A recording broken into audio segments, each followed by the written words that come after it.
Some of you, you see, the spirit of unforgiveness has ruined you completely. You're suffering so much because of the spirit of unforgiveness. A spouse does something to you, and he comes to you and he says, "Forgive me. I have erred."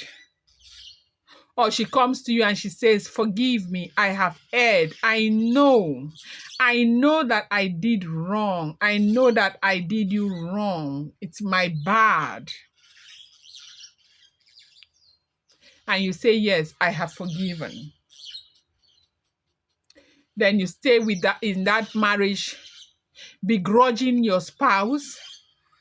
You know what happens when you begin to begrudge people?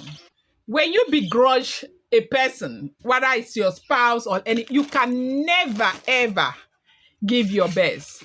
Never, you can never give your best. You can never be your best because there's something eating you deep down. There's something telling you that this person does not deserve to have my best.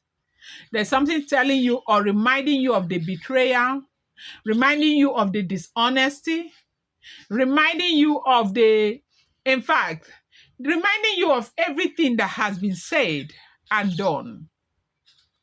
There is nothing in this world that can ruin your life like, unforgiveness. Forgiveness is our greatest need and our highest achievement.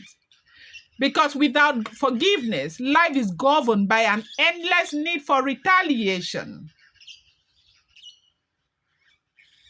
and resentment. And so when you make up your mind that you will not forgive, something happens, you're talking about something that had happened in your relationship 3 years ago. You're talking about something that had happened in your relationship 6 years ago. You're talking about something that has happened in your relationship 9 years ago. Where is that coming from? When you said you had forgiven, is it that you did not understand the full meaning of forgiveness? When you forgive, you let go. You move on with a positive outlook to life. That is what forgiveness does, especially forgiveness in marriage. You see, forgiveness in marriage can never be overemphasized because the kind of things that, couples can do to each other. I have seen a situation where they said the man was living in a rented apartment and paying rent to his own wife. The apartment belongs to the wife. I have seen lies. I've seen deceit. I've seen a whole lot of sort. Betrayal, cheating, and all of that. Now, when you make up your mind you want to forgive a certain deed that your spouse has done to you, you need to let go.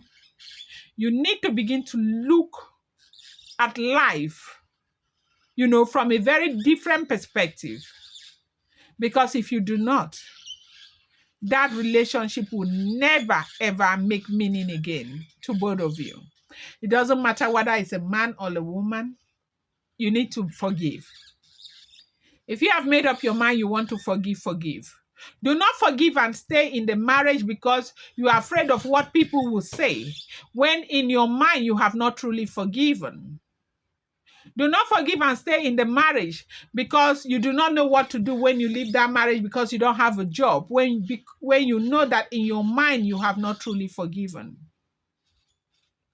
Do not forgive and stay in the marriage just for the sake of the children, when in your mind you have not truly forgiven.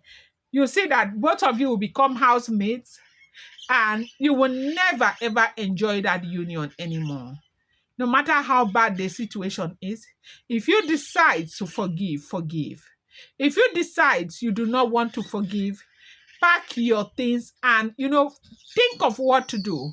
But don't you make yourself in a prisoner in a marriage or a relationship where your mind no longer resides. That is what forgiveness will do to you. You will remain unhappy for the rest of your life. There's nothing as terrible as unforgiveness, especially in marriage or in a relationship. Thank you so much. Please share, subscribe. I appreciate you guys. Let's keep the conversation going in the comment section.